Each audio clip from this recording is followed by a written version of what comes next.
ধর্ম, বর্ণ, মত বা রাজনৈতিক পরিচয়ের ভিত্তিতে কোনো বৈষম্য থাকবে না। আমি কোনো শব্দটা বলতে চাইছি না। আমি বলতে চাইছি বৈষম্য থাকবে না। কেন কোনো শব্দটা বলতে চাইছি না? ইটস ইমপ্র্যাকটিক্যাল আমার কাছে মনে হয়। পৃথিবী থাকলে কিছু সুবিধা অসুবিধার সমস্যা থাকবে।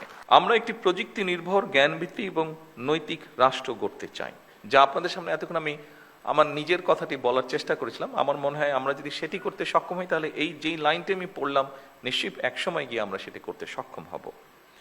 যেখানে ধর্ম, বর্ণ, মত বা রাজনৈতিক পরিচয়ের ভিত্তিতে বৈষম্য থাকবে না। এখানে একটি শব্দ লেখা আছে, উপস্থিতিবৃন্দ। আমি জানি কেউ আমার সাথে এগ্রি করবেন, কেউ আমার সাথে এগ্রি করবেন না। আমি যেটা বিলিভ করি আমি সেটাই বলছি। এখানে শব্দটা লেখা আছে, যেখানে ধর্ম, বর্ণ, মত বা রাজনৈতিক পরিচয়ের ভিত্তিতে কোনো বৈষম্য থাকবে না। আমি কোনো শব্দটা বলতে চাইছি না। আমি বলতে চাইছি বৈষম্য থাকবে না। কেন কোনো শব্দটা বলতে চাইছি না? ইটস ইমপ্র্যাকটিক্যাল আমার কাছে মনে হয়। পৃথিবী থাকলে কিছু সুবিধা অসুবিধার সমস্যা থাকবে, সেই জন্য আমি কোনোটা বলতে চাচ্ছি না। হ্যাঁ, বৈষম্যটা আমরা কমিয়ে আনতে চেষ্টা করব। হয়তো কিছু বৈষম্য রয়েই যাবে, যেটা আমি দেখিনি বাট শুনেছি, যেটা যখন আমরা সোনার কোনো জিনিস তৈরি করা হয়, সেখানে কিছু তো খাদ দিতেই হয়, খাদ থাকে, একদম পিওর সোনা দিয়ে কিছু তৈরি হয় না। কাজে সমাজ যখন থাকবে, মানুষ যখন থাকবে, হয়তো বা 1% হলেও বৈষম্য থেকে যাবে। সেই জন্য আমি কোনো শব্দটা আপনাদের সামনে পড়িনি। কেন পড়িনি? যেহেতু এখানে আছে, আমার কাছে মনে হয়েছে বোধহয় সকলের সাথে আমার ওপিনিয়নটা শেয়ার করা উচিত, সেজন্যই আমি আপনাদের সামনে তুলে দিলাম।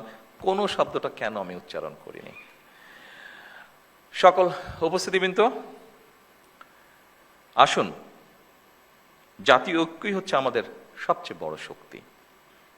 আমাদের মধ্যে মতভেদ থাকতে পারেই, মতভেদ থাকাটাই আমাদের মধ্যে স্বাভাবিক, কিন্তু দেশের স্বার্থে, আমি ব্যক্তিগতভাবে একজন রাজনৈতিক কর্মী হিসাবে দেশের স্বার্থে আমি বিশ্বাস করি সবার আগে বাংলাদেশ। সম্মানিত সভাপতি, সম্মানিত মন্ত্রী পরিষদের সদস্যবৃন্দ, সংসদ সদস্যবৃন্দ, উপস্থিত সকল সদস্যবৃন্দ, আমি আনুষ্ঠানিকভাবে জেলা প্রশাসক সম্মেলন 2026-এর সাফল্য কামনা করছি এবং এই সম্মেলনের আনুষ্ঠানিক উদ্বোধন ঘোষণা করছি। আসসালামু আলাইকুম।